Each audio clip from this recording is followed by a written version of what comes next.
Lorsque notre voiture tombe en panne, nous allons la réparer chez un garagiste, un spécialiste de la réparation des voitures.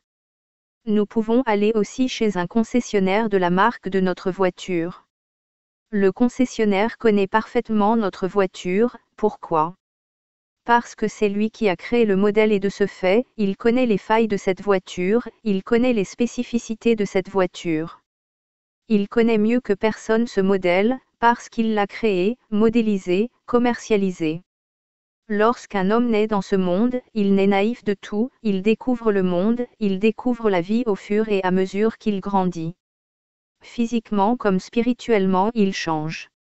À partir d'un certain âge, il sait faire la différence entre le bien et le mal, il choisit lui-même la voie qu'il veut suivre.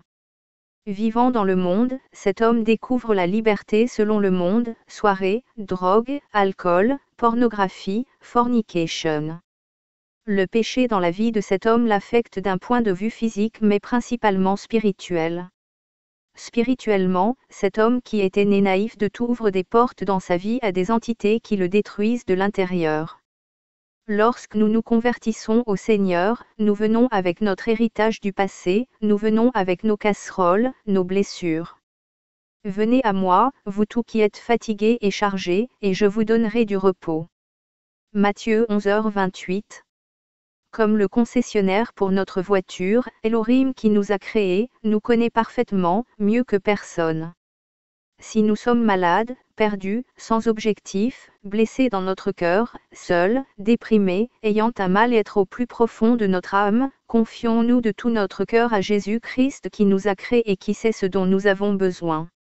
Il sait comment nous délivrer de toutes nos blessures, il saura parler à notre cœur, il saura nous faire devenir un homme nouveau. Il est le créateur de la nature, de l'univers, de la terre, des planètes, des animaux, des hommes. En tant que créateur, il saura toujours comment répondre à notre demande, il saura toujours comment restaurer ce qui avait été détruit par le péché, les hommes, les démons. Les temps sont mauvais, Jésus-Christ revient bientôt.